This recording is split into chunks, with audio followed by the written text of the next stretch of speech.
How does the Siberian jay stick his nuts to a tree? It's not snot, yeah. It's not, it's saliva. Beak mucus. Saliva. Tears. He uses saliva. Tears. Did you know? Oh, it's so cold here. Thank God my nuts have stuck. 90% of all the oaks in Britain are germinated, as it were, by the European jay. They collect over 1 billion a year and bury them in the ground. They can have 9 in their gullet and 1 in their beak. Is it from whole acorns, or is it because they've eaten them and then... Well, they hold them in their gullet and then they bury them in the same way that squirrels do with nuts and so on. But anyway, the point is the Siberian jay lives in a very cold climate, of course, and it's harder to bury things because of the impacted ice. And so it sticks the nuts it gets from its trees with its saliva to the tree itself. Does that mean you get trees growing off trees? It's like the sort of jay... I can imagine after a night out, it would be like the Siberian jay version of a street of kebab shops. They could just fly down an avenue of trees, snacking. On a snotty nut. Yeah, on a snotty nut. Yeah. It's probably quite lucky, isn't it, that nothing germinates from a discarded kebab. Our city centres would be even worse. These little disgusting saplings. Doner meat. Oh, it's a very doctor-y name. Anyway, how did the first person to realise they were colourblind know they were colourblind? Did they say, oh, the red shoots of spring? Someone would have corrected them. I'm giving a green light to a bull. Yeah. Well, do you know the name for the classic sort of colourblindness? I know the guy who it was, a guy called John Dalton. That's right, John Dalton. Well done. Points, definitely. There he is. He was a very brilliant and precocious child from a Quaker family. And by the age of 12, he was supervising the school. But he made a rather drastic error, given that he was Quaker and therefore from a rather pious family, and then he decided to buy his mother a pair of bloomers, or they weren't bloomers in those days, a sort of pair of stockings, for her birthday. And they were a vivid red, and he thought they were blue. And she was shocked, because red was the colour of her whore. And buy your mother red pants was just not done. Buying your mother pants is normal. Red pants, that's weird. But then the other thing is he noticed that his brother didn't tell the difference either, and so he made the connection, which is, holds true, that there is a genetic disposition towards colour blindness. But he's the first person to point out it's genetic because his brother also has the condition. But this is obviously, genetic. This is... Oh, yes, so this is not genetic, but family, sort of related inheritance traits were understood. He actually thought the reason for it was that the liquid in the eye, which we all have, was tinted blue, which was making him see wrong. And when he died, he'd ordered that his eyeballs be dug out and squirted, and that instantly proved that they weren't tinted blue. We now know that it's a problem with the cones of the eye. So is there red-blue colour-blindness? I thought it was just red-green. Red-green is, yes, but they see it as a kind of... I mean, I say they. I mean, there are lots of different types of colour-blindness, and strangely enough, there are 4 top 20 billion snookers players, beg your pardon, Peter Ebdon there, of course, who are colourblind. And just occasionally they have to ask the referee which ball. Which is the table and which is the ball. Can't see anything. Not there at all. If you look, all the reds are over there. He's ground his way to a world championship, so it's not done him any harm. You know, traffic police play snooker. Do you know about that? They're bored in a lay-by. They first have to book a red car, and that's one point. So they just chase the red car, find something wrong with it, go, give them a fine because they've got that one rear light missing, and then they can choose any colour. And they said they'd go for a black car for 7 points, but blue car would be 5 points, and then we go back to a red until they've done 15 reds. Well, let's all get white cars. And then they can just. To be fair, though.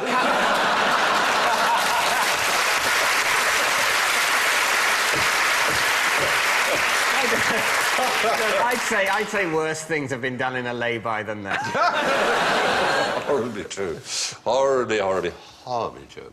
But yes, that was Dalton's problem. And he's sure that his mother wasn't also colourblind, but just didn't like being bought pants by her child. I think we're pretty certain about that. I think it was perhaps more normal to buy stockings, shall we say, for a lady. Just nothing, just stockings and suspenders or something. Yeah. Something normal to buy your mother. The little frilly. A French little tunic. Everyone likes their mother to look sexy. Sexy blue, not red, because that makes it look a bit hoary. That's going too far. Yeah. David, and Summers vouchers again. A big drawer full of Anne Summers vouchers. So, what do you know? Another agent provocateur Christmas. What do you know of the colourblind test cards? What are you seeing on there? Can you?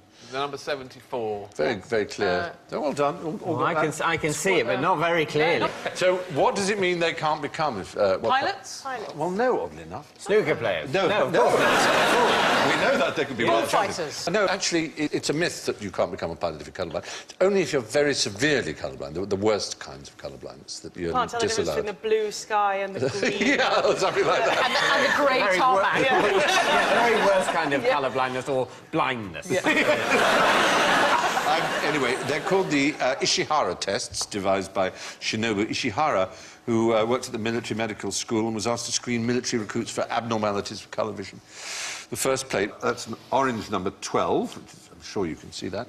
This was used in the army to weed out draft dodgers, because if they pretended they couldn't see that it was a 12, they knew they were lying, because everyone who can see that that's a 12. There's no kind of colour blindness that can mistake those two. Right. So that was right. And I was feeling proud of being able to see it. But don't despair if you're colourblind. There is one advantage you might have. Can you think of what that would be? Ration books? No. Something with colour. No, it's you're less likely to be fooled by camouflage. Because the tamarind, the New World monkey that's colourblind, and the tamarind is much, much better at eating insects that are disguised as leaves or twigs or whatever than other mammals or birds who eat insects, because they rely on colour more for identifying things. So colourblind people were used often for spotting, you know... Ah, look, I can see the tank's covered in a drape there, for example. What begins with J and was used by the first man to row the Atlantic to attempt suicide? Jizz. Suicide by jizz. Just on any level. I mean... Jill the ferret had just sex star for 364 days. Attacked him in an erotic frenzy. Yeah. Jellyfish. That's something that they do are in the sea. You're right. We're slightly confusing. This happened to be the first man to row the Atlantic single-handed. It wasn't while he was on the boat. No. He was very extraordinary. As a child, he nicked a pistol from his scout troop leader and fired at his fellow scouts and was expelled from the scouting movement. And got a badge for it. But then, at age 13, he ran away from home to live in the jungle. And then in his early 20s, he met a pirate who taught him to be a pirate. And he pirated his way around the Caribbean, smuggling liquor and cigarettes and things. And then in 1969, January the 20th, he pushed off from the Canary Islands in a self-rising rowing boat and rowed all the way to Florida. It took him 180 days, and he was the first person to do that. But it was when he was in the jungle in South America that he despaired of his life, and so he wanted to be killed by something beginning with J. Oh, is it a jaguar? Is the right answer a jaguar? Exactly. So what did he do? Did he go out in a meat skirt and a meat helmet and just wait there in the middle of the jungle waiting Well, in a sense, No, he just wound them up all night, like teasing them and taunting them. You look a bit like a cougar, no one could tell the difference. You're a panther. But the other thing is, he kept a gun by his side in case he changed his mind, and as the jaguar attacked, he did change his mind and shot it dead, and then sold its skin. Right. So it was a bit, frankly, unfair on the jaguar. So he didn't die? So he was just lying. But no, basically lying. But he really wanted to end his life, so he went out and well, he had a gun. Aggravated. Yeah, I know. He also had a spear. I know. If you'd really meant I don't believe this bloke. I'm sorry. I don't know how to kill myself, so I'm going to wait here for a big cat to arrive. Sit here winding up jaguars for days. Yeah, I mean, he's just doing it for attention. Yes, I think so. The J part of it is that his name is John Fairfax, and if you look up who, you know, the first person to row the Atlantic single-handed was, it was John. Johnny Fairfax. Yes, absolutely. Now, who's this? What are they doing? I thought it would be 10 times as exciting as a swing boat at the fair, but it wasn't. There was no sensation, just a lot of noise and wind. My hair was blown into a tangled mess, which couldn't be combed out for days. The inventor of the hairdryer. Is it Brian May on the latest Thorpe Park ride? Well, we're with a transport experience, and this person was famous for their achievement in it, but the first time they tried it, as they say, they thought they found it horrible, noisy, Amy Johnson? windy... Amy Johnson is the right answer. Very good. It's the J. There she is. It's the J. It's the J. And what was her great feat? She... Flew the Atlantic. Yeah. No, that was Flew all across America. Cocklebrown. No, she flew from... Flew to the moon. Oh, she flew from Britain to Australia. To Australia. Yeah, it's a heck of a flight. Did she ever come back? Yes, she certainly did. And when she came back, she landed at what was then the sort of London airport, which was Croydon Airport, and there were 200,000 people there to meet her. You're kidding. No, it was a sensation of the age. Was there a car boot sale going on as well? She had a 12-mile parade through London. So she was describing when she first got into an aeroplane and first flew... She hated it, absolutely hated it. But she stuck with it and became, obviously, incredibly good at it. So, yes, now then, talking of flight, I want you all to do a jolly jape now, which is make a dart, a paper dart, and see the person who can throw it the furthest wins. Talk amongst yourselves. Yeah. There are various kinds you could do. Just try the type you did at school. Forgotten how to do. And obviously, take your time as quickly as you can. The thing is, I'm going to make one in the way we used to make them at school, knowing full well that they didn't fly very well. Well, some people were good at it and some people weren't. Interesting to see how well you're doing. It's precision engineering. Oops, made a hat. I'm going to put little flaps on mine. Is that all right? And a tail? I just had that idea. You seem to be... who's... David, Done this have a go, completely as far wrong. as you can go. Yeah. Not bad. Should you throw or should you pass like a bowler? Ah, well, is great. it's up to you. Look at that. Yours looks Yeah, that great. looks very Incredible.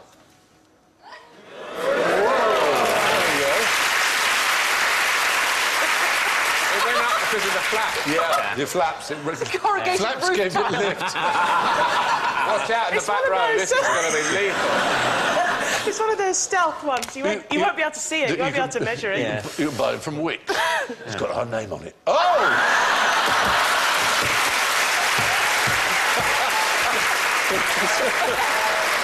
A suicide plane. That's impossible. It's Defies I all thought laws it of was physics. acrobatics. Sue, your chance for glory. I don't think it's going to happen.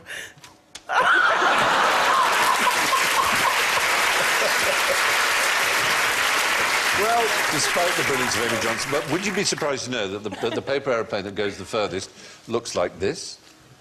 Stop. Yeah, that's a bracelet. I know, it seems hardly credible. You just scrunch it up and chuck it. Unfortunately, not very good at throwing it. I've practiced a bit. But the world record is 200 yards. No way. I'm not kidding you. Straight down. It's supposed to give it a twist, and that's what I'm not good at. I've never thrown in American football. That's what you've got to do, is you do it in the style of an American football. Whoa! There you go. Not bad. Pretty good, isn't it?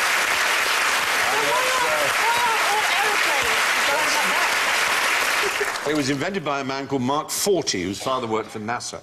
Oh, what a cheat. It's a short plastic cylinder, slightly weighted on the leading edge, and that's as simple as that. So you use sticky back plastic, which some purists would say doesn't make it a proper aeroplane, because it has to be slightly heavy at the front. You would not imagine that was so aerodynamic a shape as a dart, which just to our eyes looks right, doesn't it? Is that the future of passenger Darts. The future of aeroplane? darts. I thought you said ducks. They're going to evolve into kind of cylindrical little beaks at the top. Yeah, birds everywhere watching this programme. What have we been doing? All this. You should have go done like this. that. He's done that. Just jumped. What are you doing? But we were saying earlier about Amy Johnson. Almost gave up flying because it made such a mess of her hair. Can you remember who wrote the first dictionary in English?